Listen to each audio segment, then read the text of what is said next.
Oh, where did it go? I lost my notes. Here we go. I already know how the show goes. What am I talking about? Many voices, one community. This is Vox Lorcana.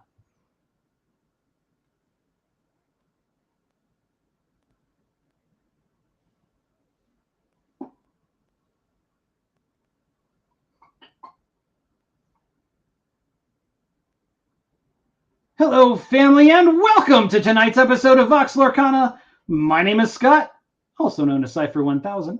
I will be your driver this evening, and sitting out to my west, coming to you from the Stardust Studio, we have the incredible, the prodigal host, citizen of Lorcana, Jared. Welcome back to the show.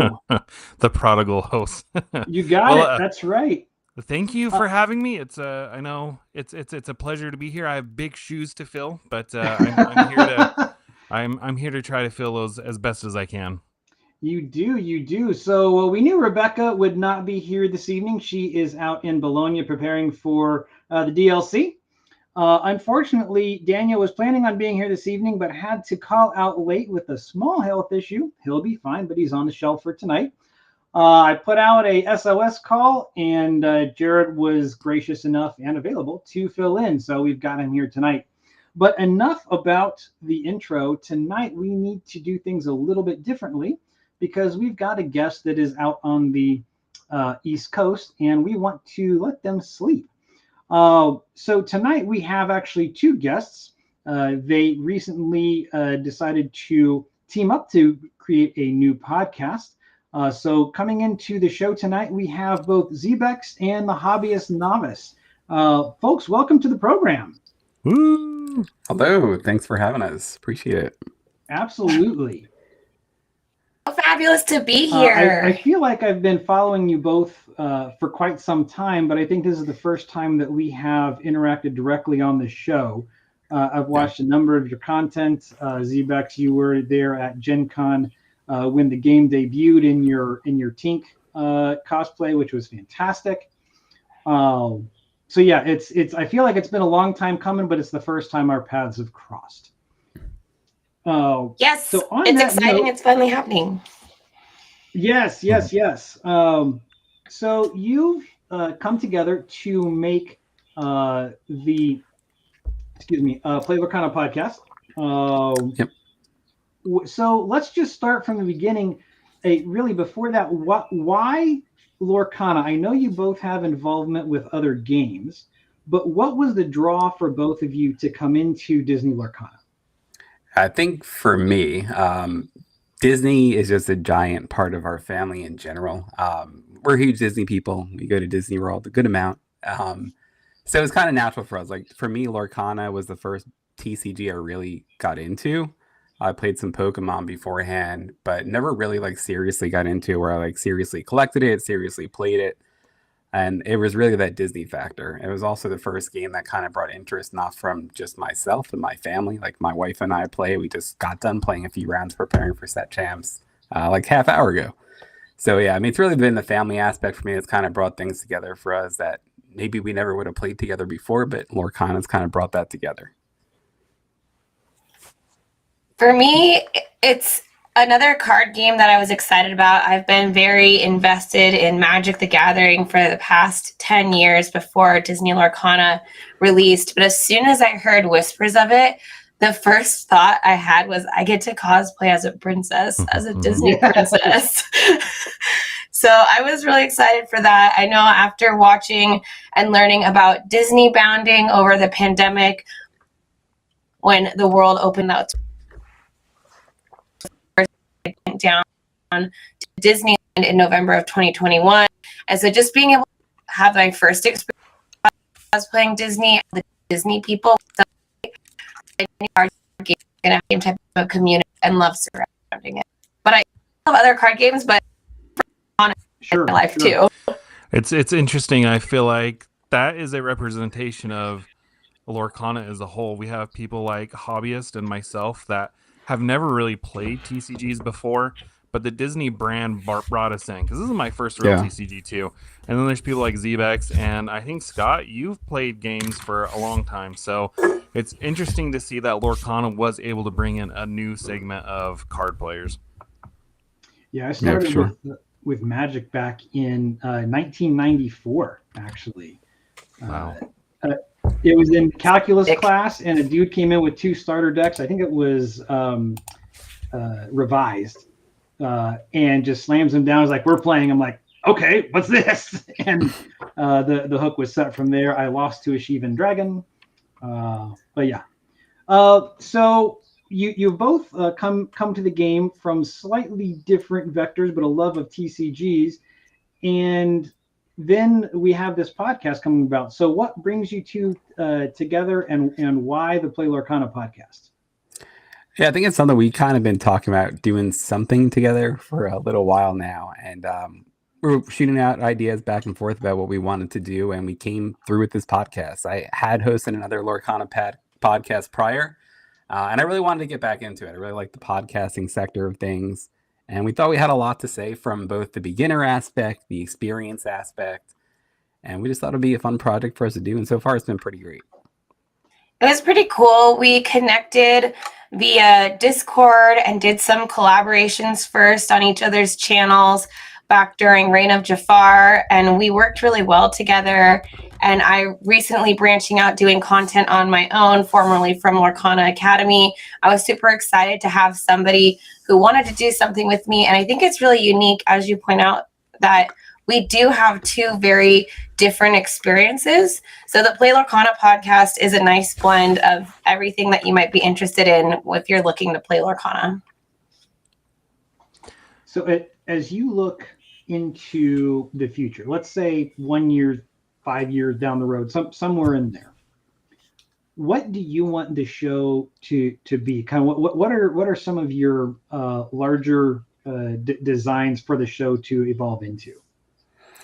I think for me, it's just getting people into the game and being able to enjoy the game from any aspect, whether it just be the collector aspect of things, if you're just getting ready to get into your first TCG, maybe kind of learning with us along the way of 1, how to play the game, 2, how to prepare for the competitive scene if you want to get there.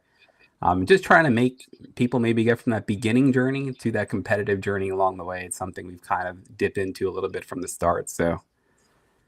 And along with that, I think in a 5-year journey for us, I see Disney Lorcana fans coming to our page to put in their card of the week, checking out our content creator pack rush tournaments and some other tournaments that I have franchise ideas in the future that we haven't quite gotten to yet. But I can see people coming to the Play Lorcana pod to get information about playing, no matter what level they are, because as more of a competitive grinder, you're going to get the aspect from me of looking at the deck lists. But I think even as we've been only recorded 3 episodes here, Hobbyist Novice has quite a competitive edge to himself. So it's really fun to see how we both tackle the game, and even how our favorite ink colors and our play styles vary. It's really cool just to have 2 sides of a coin in one podcast. And I think that'll show through the times. So ZBexx, speaking of competitive play, if you were to shuffle up a competitive deck right now, what would you lean towards? It's funny, we actually recorded the episode coming out on Saturday, and we just talked about this. I said, I'm deciding between 3 decks right now, but if I had to play right now, I would pull up with Emerald Steel. Wow. Emerald Steel. Okay, I like it. You're zigging when others are zagging a bit. What draws you to the Emerald portion of that? For the Emerald portion, I really like cards like Genie, Pegasus, things that have discard, things that give evasive, stand out. I wouldn't know my exact deck list, but there's a lot of things that I like even like Ursula, some early things that have hand disruption that are going to help give you the edge before the game gets to a late game situation, along with the steel for the damage to slow things down too. That Ursula can be clutch. Yes. Yeah, a well-timed Ursula is brutal. Hobbyist, what about yourself? I know you've spoken about kind of going off meta. What would you roll up if you had to right now? Oh, I don't know if it's super off meta right now, but so I have played Blurple for the last 2 to 3 sets. And now that it's kind of everywhere, I kind of don't want to play it. It's just kind of how I am. So I've honestly been going towards Chrome and Dogs. That's what I've been practicing with the most over the past couple weeks. And I'm loving the deck. So I feel like more than anything, that's probably what I'm going to end up going in with. I just think the deck's super fun. I've been loving playing with it.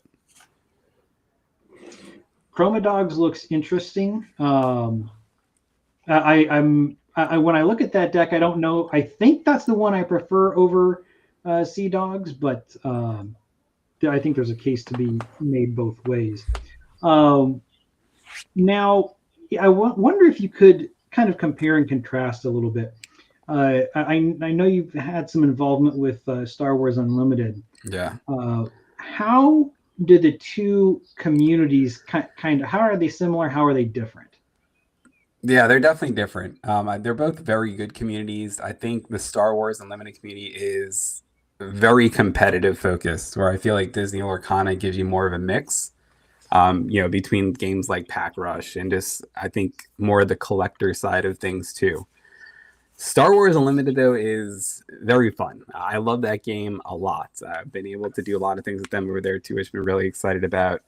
And it's a completely different pack opening experience too, just because of you have so many different variations of every card in the set, which makes it very hard to collect too. Community wise, though, I would definitely say Star Wars Limited is a lot more competitive driven, but I think Disney Lorcana, you get a good mix of the two. Yeah.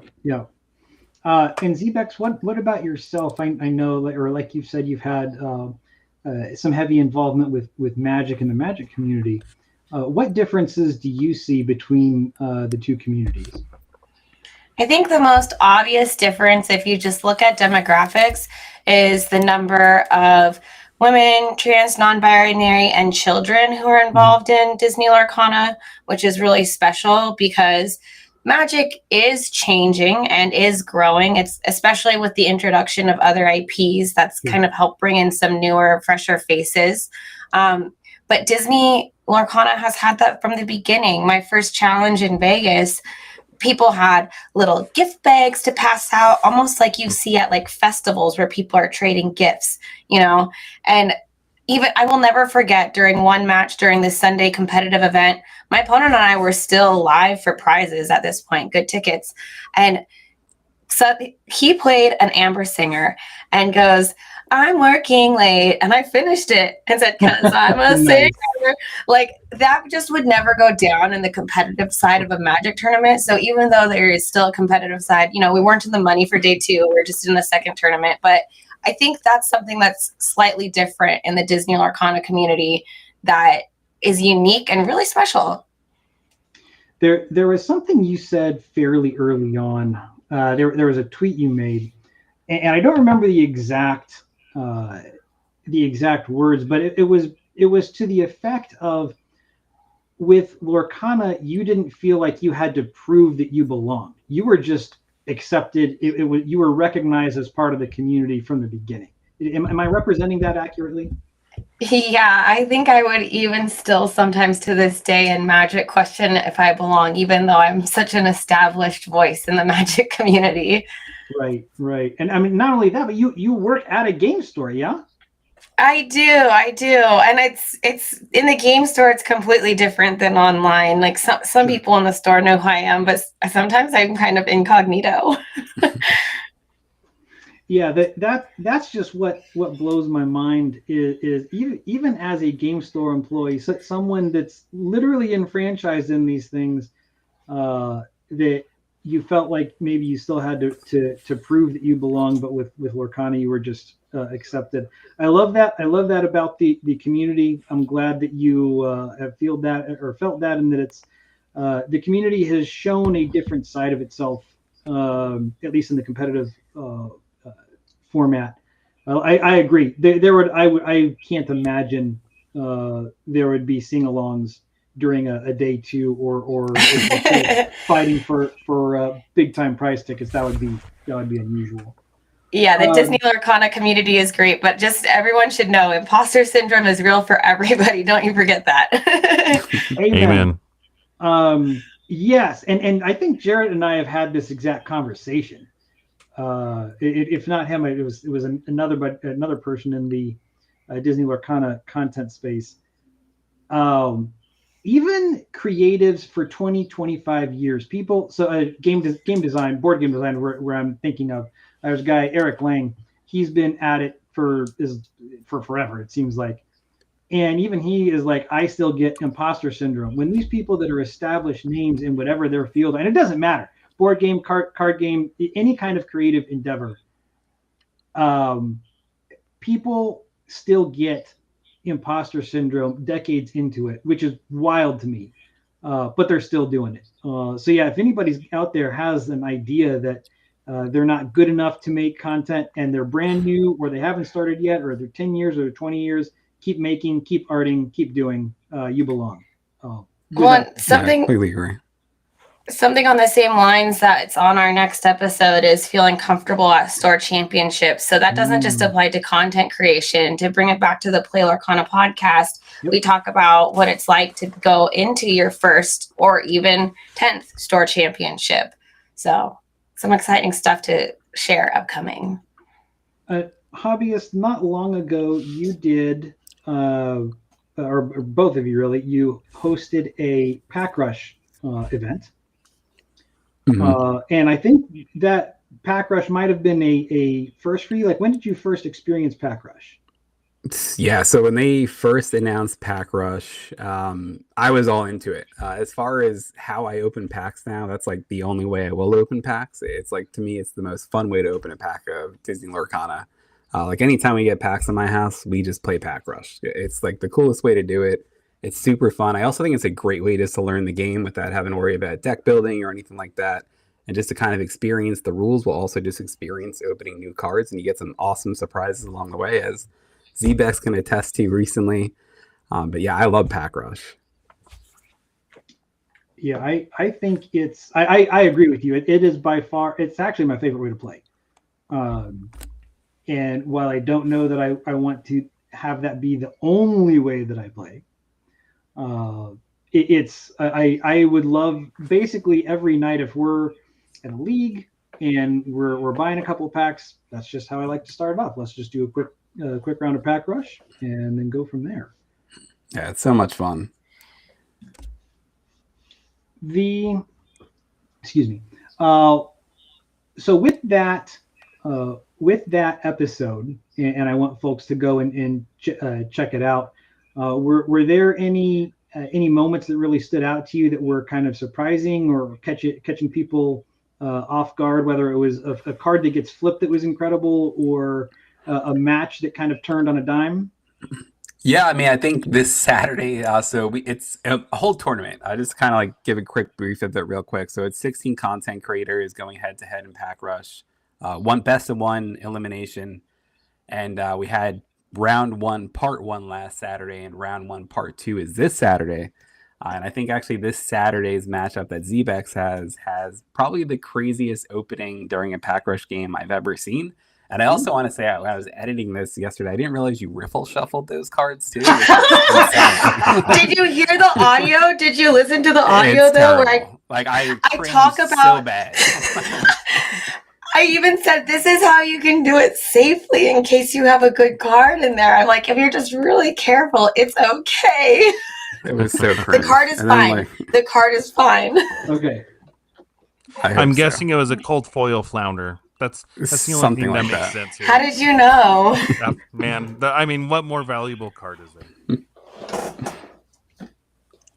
Yeah, so I think you said you're looking at a bi-weekly cadence, yes? Correct.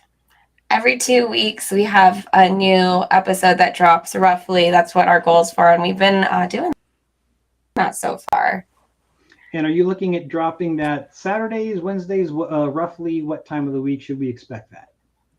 So we've been keeping those every Saturday at 10 a.m. Eastern time. It was when I've been putting them every other Saturday at 10 a.m. Eastern time. Just kind of going on the same cadence I've been releasing my regular videos. Trying to keep it on that same schedule.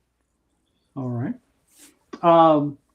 Now that we've been into Fabled for a little bit, how are you having fun with the game? What do you other than just Pack Rush, what are you enjoying about the game right now?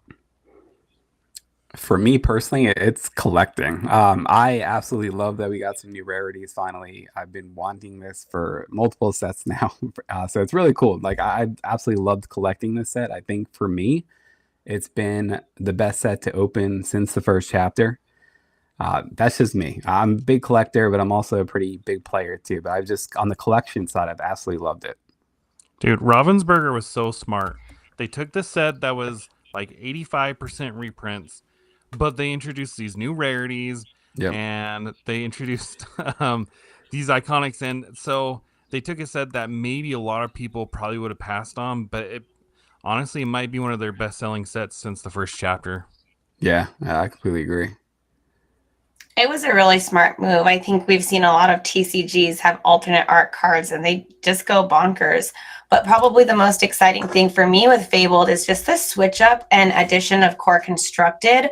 I love that we are seeing cards that I don't even remember being printed in the first 4 chapters, like Under the Sea or, I don't know, Lumiere, different things that I'm like, wait, where did this card come from? Because they just weren't good enough with some of the powerful cards that didn't get reprinted. So I've been having a lot of fun just trying whatever deck I want to play. The format is really open right now. The meta has a lot of room to grow and expand. And I think even just what we've been talking between ourselves and our different communities, I haven't seen some of the decks that are showing up in Hobbyist Novice, vice versa. So yeah, and I think it's also been really cool just to see how many new people are jumping into the game. I know they talked about this as being on a jumping point for many, as well as a return to the game for many. And I think we really have seen that too, both locally and, from what we're seeing over the internets too. But yeah, I love what we've seen so far from Fabled.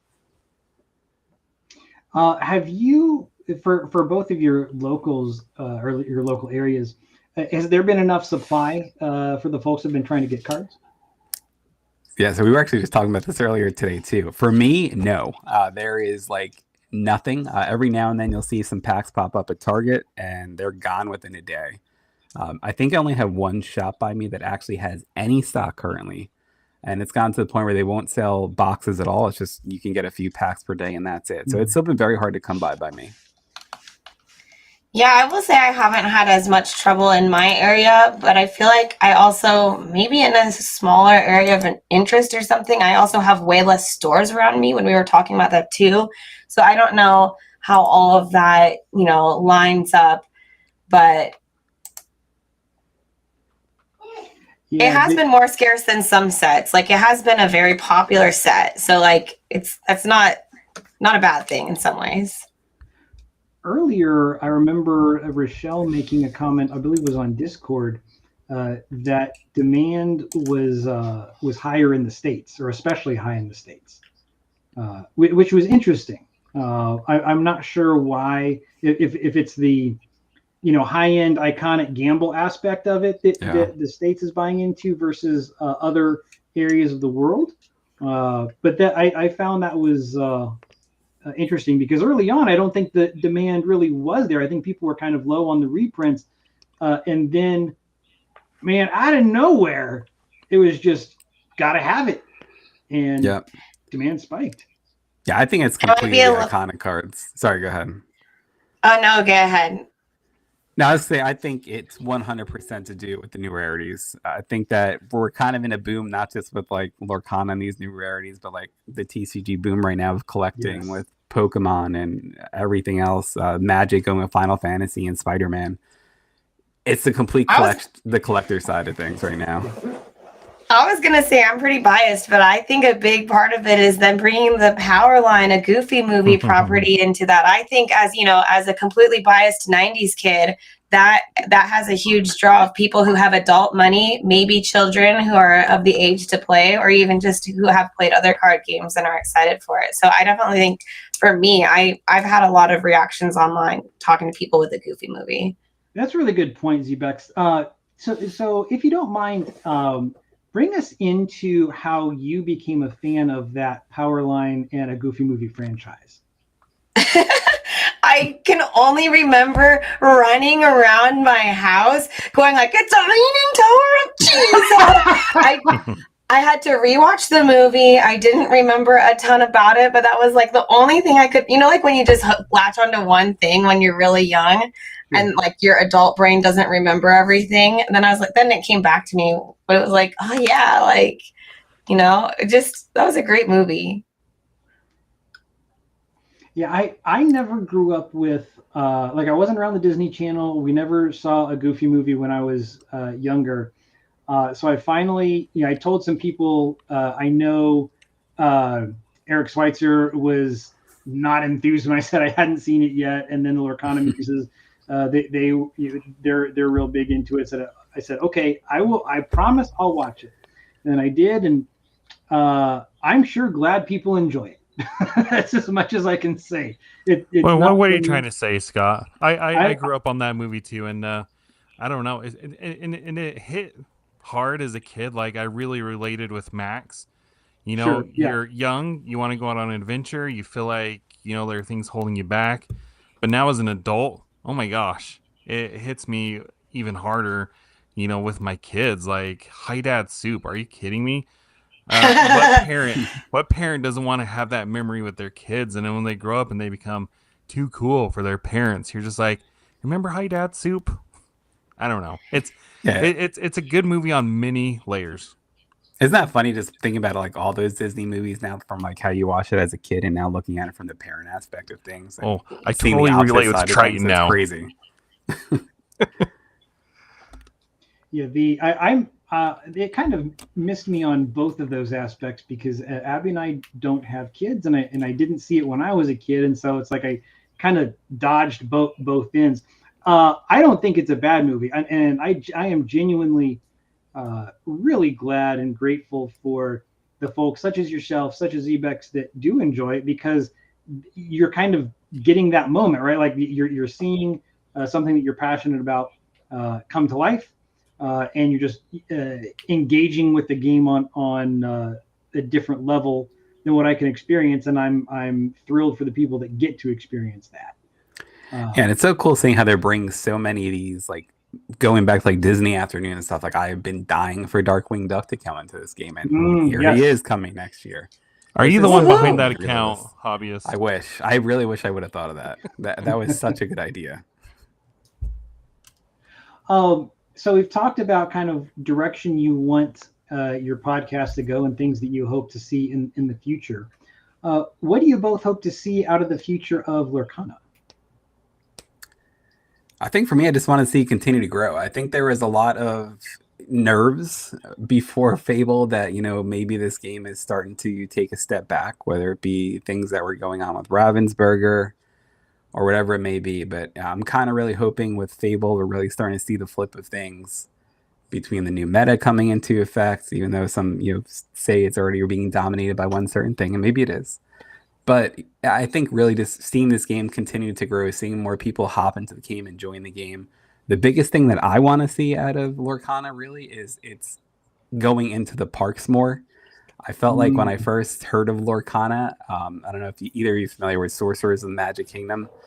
Oh yeah, that's kind of what I was originally. That's what I thought it was kind of replacing, because it actually Sorcerers of the Magic Kingdom pretty much went away, and Lorcana came out the next year. I'm like, oh cool, this is a new card game that Disney Parks is putting out, which wasn't the case by any means. That would be so cool if there was some interactive element in the park with the cards. I would love to see something like that, and I would just love to see like ingrained into the hotels. Like they have all these events during the days where it's like learn to tie-dye a shirt. Well, how about we learn to play Lorcana? And we're seeing that now with like the cruise ships and stuff too. So I'm kind of hoping it grows more into the parks. And I feel like with that, it's just going to grow the game more and more too. Yeah, and I think the Disney experience with the Great Illuminary that they recently had was probably a good trial run. And I think it was successful because it seems like I mean, I'm not close enough geographically, but it seems like people were waiting in line with wristbands and came back for their times. I'm really looking forward to more events in Disney Lorcana. I would love to, I think the events are popular. The tickets sell out so fast. So I would really like to see more events in more geographical regions and more opportunities for people to attend. I think Disney and Ravensburger could have the backing. They've already been throwing such great events, and I know they probably don't want to like overdo it and let a boulder roll down the hill, so to speak. But I, of course, would love to see more content creators and cosplayers and judges and everybody who's involved in every side of the community involved in these events, because I think there's a lot of people that, like myself included, probably everybody here, who would like jump at an opportunity to work side by side and really make these community events even more special. And then selfishly, I would like to see more night characters printed so that my Snow White Fairhearted can become playable and relevant to talk about. Love it. Yes, absolutely. So ZBexx, tell us where listeners can find the show. So listeners can find this show on any podcast listening app at Play Lorcana Podcast. If you're on YouTube, you can find it on the Hobbyist Novice YouTube channel. Okay. Did I forget anything? I think that's everything. Yeah, that's it. Yeah. Do you have a Discord? It's really Do you have easy. a Twitter? Do you have a TikTok? No Discord. All the We things. do have a Instagram. yeah, we have a TikTok like done, but I haven't done anything with it. Gotcha. Our Okay. Instagram is the most active, though. It's Yeah. Play Lorcana Pod. Very easy to find. We would love some engagement with our card of the week. I just announced a winner for the giveaway. So we've got good stuff going on Instagram, too. Okay, before you guys go, I have to get a question in for each of you, okay? So, first question for ZBexx. Are you superhuman? I mean, you cosplay, you work at a local game store, you're heavily involved in Magic. I saw you at Magic Con and all of your cosplays. You, like you said, you do Lorcana Academy, and now you're doing this podcast. You have a cute little dog, Halo. Like, how do you have time for all this? I Are mean, you it's funny that superhuman? you brought that up. I probably am superhuman because in the midst of everything today, I started a new Avatar The Lost Airbender cosplay while my dog got fixed this morning. And so I've been cuddling on the couch with her. Like, yes, I am superhuman. It's all about being positive, getting enough sleep, and eating well and staying hydrated. Like, the more you take care of yourself, the more you can be a superhuman. No, that's one of the things I appreciate about, and I know you don't post on Twitter as much as you used to, but I always appreciate your positive post. Like, you are worthy. I mean, you're always positive. I enjoy that. So, and then for hobbyist, I was just curious because you were talking about Star Wars Unlimited, and it sounds like you're pretty heavily involved with that. How do you juggle multiple games, and how do you juggle multiple games being competitive and create content at the same time? Yeah, that's probably been my biggest struggle, especially when a new set comes out and like trying to make sure you're still putting out a little bit something for both. It's kind of getting to the point where I'm probably going to start having to put out more videos than I don't even know if I could do yet. Like, time is tough between kids, after school activities. You have Usually my one ZBexx video can do a it. week. You can do it. True. Maybe. But yeah, it's tough.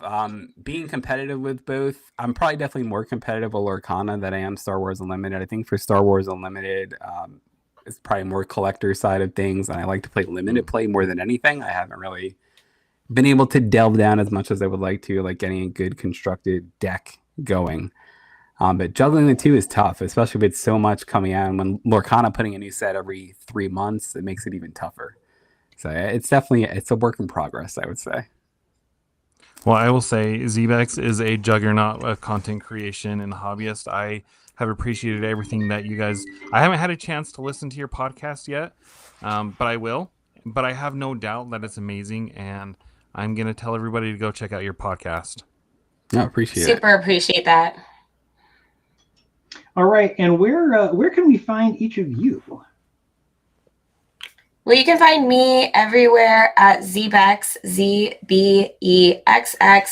My main platform is YouTube, but I'm also very active on Instagram, Twitch, Twitter, Blue Sky, Threads, you name it, I'm there. I've got Patreon, I've got Discord if you want to see my cosplays and behind the scenes. But basically, listen to the Play Lorcana pod first. If you like it, check out my other stuff too.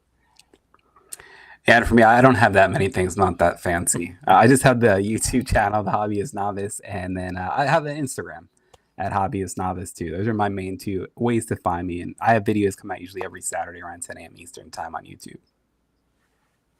Sounds good. Well, folks, we really appreciate you being here tonight. I know that Hobbyist needs to sleep at some point, so we're going to let him do that and cut you both loose here. Appreciate you being here tonight and look forward to the next episode of Play Lorcana Podcast dropping. Appreciate it. Thanks for having us. Yeah, thanks for having us on Vox Lorcana. Great to be a part of your community too. Appreciate it. Take care, guys. Have a good night, guys. You too. All right. So that was ZBexx and the Hobbyist Novice. What amazing people. Right? I mean, both of them. ZBexx is just, she's so consistent. She's been such a pillar from the beginning. And Hobbyist, I mean, nothing but respect for everything that both of them do. It's a lot to juggle all that they do. And they do it magnificently. And when you look at, see, he said nothing fancy on YouTube, and then you go and look at his YouTube page, like, I don't know, there's some fancy there. If you don't consider that fancy, I hate to see what you think of my YouTube right. stuff. I'm like, don't look at anything we've done so far, like, please. And by we, I mean Vox, not you. You were well ahead of the curve from our perspective with the Citizens of Lorcana podcast. Doing a live show like this where we're not doing editing and that kind of stuff, it is. I don't want to say it's easy because no content is easy, but it is definitely less effort involved. So. Yeah. James has tried to convince me that we should do live streams, and on the one hand, I like that idea because there is less editing involved. You just you record and then you're done. However, right. I do like to put a little bit of polish on the finished product. And sometimes we just goof off, and that stuff can't make it into the podcast. I don't know. I mean, I come from a little bit of a radio background. And this is like, maybe this is 30 years ago thinking. Maybe this isn't modern. But I always liked it when some random goof off stuff type of stuff happened. Like there's a charm in that where people get to know you on a different level, and it kind of endears them to you more. Maybe that's just me. No, you're right. You are not wrong. But I also understand where you're coming from. There are some folks that really do want to put that extra layer of polish on, and I don't think there's anything wrong with that. And as long as it's what you, I guess I would say, as long as you can go to bed happy with it in the evening, then do that. Yeah, and I will say for any aspiring content creators, there's no wrong answer. Sometimes you just got to start. Some people, it's easier to do the live streams. Some people are really scared of going live and would prefer the safety of recording it and making sure they say everything right. But at the end of the day, like, content is content, and you just got to do what you're comfortable with. Yep. Agreed. Speaking of content, I know that not long ago on Twitter, you said you're looking to maybe get back in the saddle again, yeah? You heard correctly. So what, anything that you can share about that? Timelines, formats, things like that? Well, we want to start it up this month. We don't have a hard and fast timeline. James and I are still hammering things out because, as you know, he, or may not know, he's a co-host on the Overexerted podcast, so he's pulling double duty over there. But I have upgraded my recording studio and upgraded my computer, and I told him, I said, if we do this, I want to do this serious this time. So not that we weren't serious before, but I want to provide something more meaningful if we come back, if that makes sense. So I'm not sure that it does make sense to me, only because from my perspective, what you did was extremely meaningful. This is fair. I don't want you to discount your years, literal years, plural, of work and effort and what that meant to the community. A lot of folks, honestly, myself included, are partially standing on your shoulders. I think what you did previously has deep meaning. And so, yeah, I don't want you to discount that, but I guess what my question would be is when you say you want it to be more meaningful, can you elaborate on that a little bit more? Okay, when I say I want to take it more serious, I agree with you. The thing that we did, the message that we conveyed, the guests that we had on, those were all meaningful. But I mean, as far as the way we approach the podcast, Okay. I want it to be more meaningful. I want it to be more purposeful. Okay. I want to have more intention behind it. So that's kind of what I'm getting at. So I hope that makes more sense. It does. No, it does. So if I were to restate that, it would be approaching it with more intent. Yeah. Yep. Yeah, that's fair. That's fair. But I will say, I've missed it. I've missed interacting with the community. I've missed all the comments from people. I've missed going to the events and seeing people. Like, that was by far the best part. It really is. We've missed you. I do not represent the community, and yet I will speak on behalf of it because I know it's true. We've missed you. There was a sense of loss when you had to step back, but we knew you were doing it for the right reasons. I'm glad you were able to take care of some of that. We look forward to you getting back on your own time, and I, for one, could not be more excited about whatever you and James will be bringing to the table. I will say, though, stepping away, I mean, I stepped away because, like you said, I was taking care of some stuff in my personal life, but stepping away from content creation was the best thing that happened because, as I said, I was very burnt out from doing this week in and week out for almost 3 years. Yeah. And so I took this break and I feel so much energy. I'm so excited to come back. Whereas before, if I had kept plugging away, I probably would not be enjoying it very much. And now, like, I can't wait. James and I are talking about it all the time, and I just want to be like, let's record now. But we're just trying to figure out the perfect time. So, but it should be this month. That's awesome. If I could make one request, and I think it's something you're going to do anyway. Whatever you do, make it sustainable. Yeah. So, Right. And that's something we talked about because I guest hosted, or I was a guest host on one of the Overexerted podcasts, and I was like, one of the things that I'm really taking away from my break is that I want to build breaks into podcasting. Mm-hmm. I want to, record maybe at the beginning of the set 3 or 4 episodes, take a break for 2 or 3 weeks, and then come back. Because I think that way we'll be a little more rejuvenated and energized. And I think just letting our listeners know up front that that's the schedule, that they'll respect that. Yes. So we just heard with our previous guests, they're being very intentional with their schedule, and it's not every week. Both of them have very busy, not just content creation lives, but lives outside of their content in general, right? Like you mentioned, ZBexx is superhuman.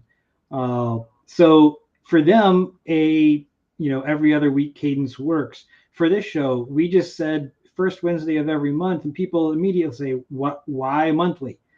Because that's what we can do. That's what we can bring to the table. But we know if it's a month, like I'm telling you, man, there's been times where it's like, oh dude, we could we want to do it the next week or in 2 weeks, but it's like, no, that we won't be able to keep it up.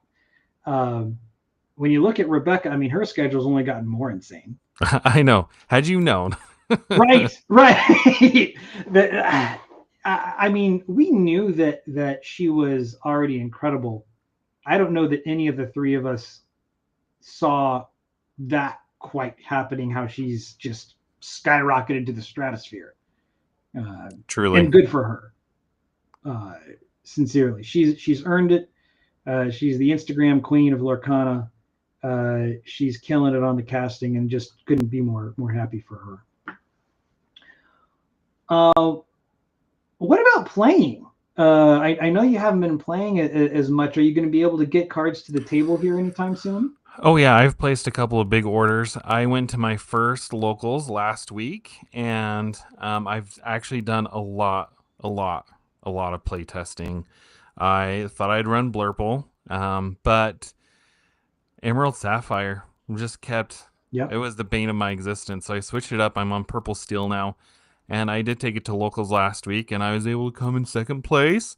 Okay. So Okay. that's exciting. There you And go. I have signed up for a set championship next this Saturday. So I'm super excited for that. But as far as keeping up, yeah, when I was working, I wasn't really keeping up on the meta. But now that I'm done with that job, I'm like, I have nerded out on this, Scott. I cannot even begin to tell you. It is a borderline obsession with me. I think about it in the morning. I think about it during lunch. I think about it on my way home from work. And I just think about different ways I can make changes to my deck. How I can... Okay, I love this purple steel deck, but it struggles against Blurple. And I'm just like, how? It does pretty well against every other deck. But Blurple, which is one of the main decks, if not the main deck, it struggles against. So, yeah, I'm trying to figure that puzzle out. I think many players are. You're not alone in that by any means. I know somebody said if you want to figure it out, you should probably switch back to Blurple. Right. There you go. There you go. So has competitive always been the focus for you from the get-go? No. Okay. When did that change? Just now. Really? And because I've always been super casual. I mean, maybe not super casual, but I haven't been super competitive. And this is going to be when I said I want to have more intention. When we start our podcast up, I'm going to bring my journey to the audience of how, in the beginning, I just was super casual. We talked about it, but it gets to a point where sometimes, and I know like the fun is having the fun, but sometimes it's fun to win. Absolutely. And so I want to take my listeners on the journey of me going from somebody that's casual to competitive, because I want to win one of those promo cards at set championships. I want one of those Dragon Maleficents this time. I'm not sitting here saying that I'm going to be good enough to get the playmat, but I would love, for me, it would be huge to get one of those promos. And I know, like, they give them out to top 8 now, so it's not as special as it was before. But still, for me, that would be a huge achievement. I think anytime you set a goal like that, even if it's not top 4 and it's top 8, so there's more cards, that's still a huge deal. You're setting a reasonable goal. You're finding enjoyment in the process, which is crucial, by the way. Yeah, I can't wait to see the results. I can't wait to go on that journey with you. I'm very much looking forward to hearing you talk about that. Because part of me, if I'm being honest, like the last time I went to locals was a set champ. That was the Mirabelle one. And I took, it was some deck that somebody had taken to DLC and they did good with. And I had not practiced at all. And I had the floor wiped. I didn't even enjoy the experience because I just got utterly destroyed. And as I'm sitting here thinking about coming to my podcast, I feel like a lot of people who listen resonate with me and where James and I were, which was pretty casual. But I also feel like a lot of them are probably similar and they want to do better. And it's not in the spirit of like, I'm better than you. It's just in the spirit of becoming the best Lorcana player that they can become themselves. Sure. And that's important. It's also important, I think, for people to realize it's okay to want to win. Like there's nothing wrong with being with having that as a goal. There's nothing wrong with being a or having a competitive focus.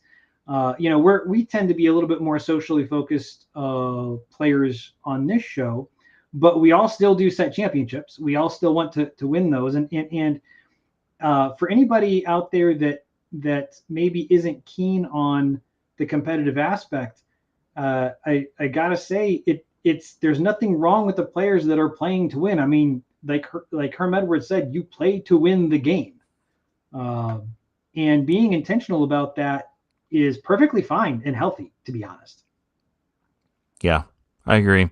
I will say I found my enjoyment of the game has significantly increased as I've taken it more seriously. And I was even telling James, I know a lot of people are crapping on the meta right now because it's a blurple world. I totally get it.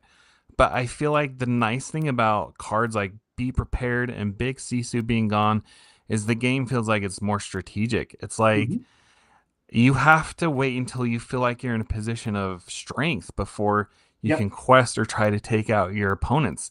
And it's just like this little game. And I love playing this game. Whereas before you get to turn 7, you're playing against a Ruby player, your whole board is gone. Sure. And I know there's strategy behind that. But again, I was not super competitive, so I didn't learn that nuance. I would just get to turn 7, the Ruby player would clean my board, and I would just be frustrated because I didn't know how to handle it. You talking about this brings to mind. So my wife and I have had a similar conversation. She hates Be Prepared as a card. Her first experience, even in a multiplayer setting, right? This is first chapter. Her first night of Lorcana League. Myself, her, and a couple of players that are fairly competitive in nature. But both of them are running 4 by Be Prepared. And she got Be Prepped either 3 or 4 times and was just ready to quit the game. Oh, she absolutely bodied, right?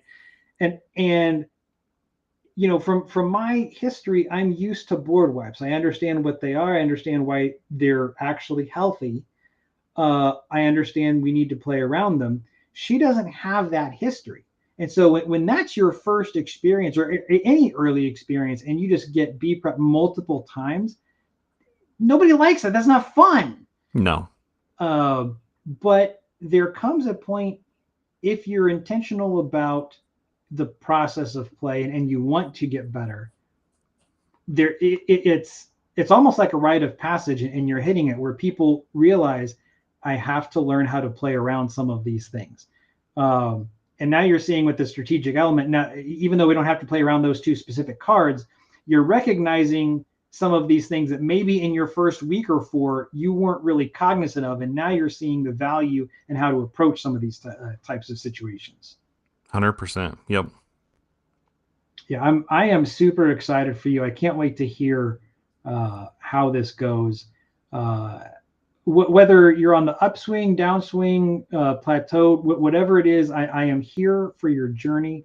I'm very much looking forward to that. Glad that you're taking that journey. Glad that you're going to be sharing it with us. Appreciate it. Thank you. Speaking of journeys, I am hoping that some of us will take one out to Northern California in March 21st and 22nd. I would be remiss if I did not mention sometime during the show the Glimmer Games that are happening out in Roseville, California, near Sacramento. Rebecca is helping put on the event. They're going to have main core constructed. They're going to have a side and Infinity event. Juniors tournaments. There's going to be Lorcana trivia. Other side events. We'll have Disney bounding and cosplay contests. There'll be raffles. There will be vendors. We're going to have at least one artist there. And if I have anything to do with it, maybe more. That sounds like a good time. Yeah, we're really looking forward to that. I think the goal is to maybe show what an event can look like when you're having both seriously competitive events going on, while at the same time bringing in the more social aspect of the community, because it's not just all going to be about those tournaments, right? Like, we want there to be a little something for everybody. Well, that was one of the promises Ravensburger made at the beginning, was that this game would be for the social players as well. Yep. And I don't think it's a promise that's been fully delivered on. So I think What I hear you saying is that you're trying to give an example of what something like this could look like. Yeah, I think that's what they're trying to do. And I don't know that it's the only way it can be done, but these are some, we haven't really had, to my knowledge, and I know that behind the scenes, Rebecca and the other producers of this event, they're trying to get it into a CCQ. Nothing confirmed right now, but that's one of the goals. I know they're working on it. We'll see if it comes to pass. But even outside of that, like, we haven't had, to my knowledge, cosplay contests at larger tournaments like this. We haven't, I don't believe, had things like Disney Lorcana Trivia, where you don't have to be ultra competitive in the game itself to be able to enjoy some of these aspects. And make no mistake, we've got folks that are doing it. I mean, ZBexx herself, she's a cosplayer. We've got Enchanted Kim out there who's done both cosplay and Disney bounding. And shoot, I'll never forget some of the pictures she posted of doing people's hair in the style, coloring them in the style of their favorite Enchanted card, which is just mind-blowing to me. She's very talented. We have so many talented people in this community. Isn't it ridiculous? Truly. I mean, I'm out here just flapping my gums.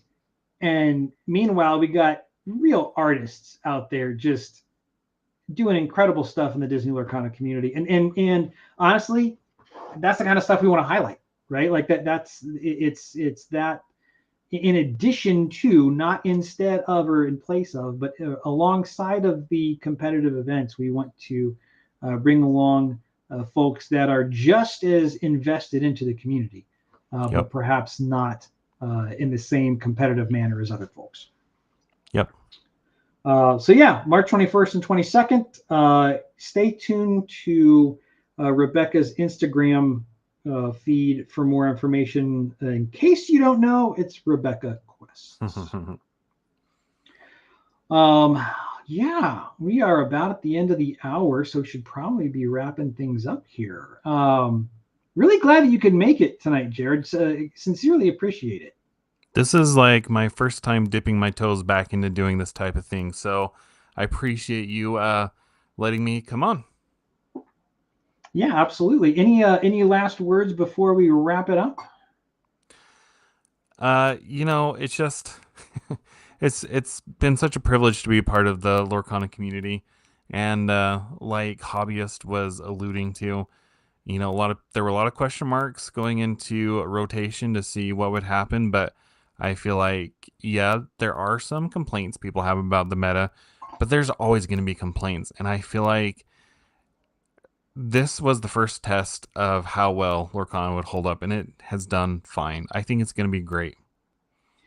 You had mentioned that a couple times now about people complaining about the meta, and I've seen it, and I don't agree. I actually kind of enjoy it. I do too. It's not, right now we're in a squarish shaped meta. Yeah. You can't say that very often.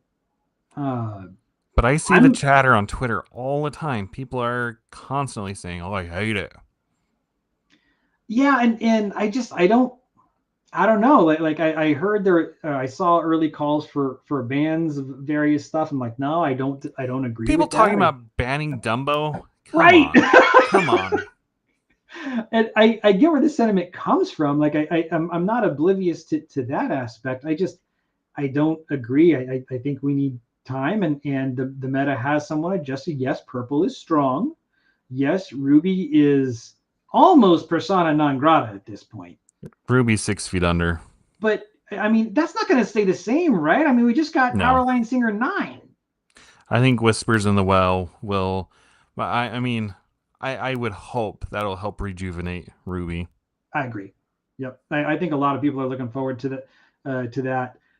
As much as I'm not looking forward to it, I do think it would be healthy to have Ruby back in a position of strength, or at least not flatlining as it is right now. And I appreciated, I can't remember where I saw this, but I saw somewhere where they said that they didn't feel like board wipes like Be Prepared and Big Sisu were not in Ruby's color, but in going forward, ruby removal is going to be like spot removal. And I do like that. I like that. I agree. Where you saw that, I don't know about other places, but there was I believe it was a main stage, if I'm not mistaken. Yeah, I think so. And it was Steve Warner and a couple other folks. And yeah, they said they wanted Ruby to be tops in spot removal. The irony of that is you could make a case it has been and continues to be Steel's wheelhouse. Yeah.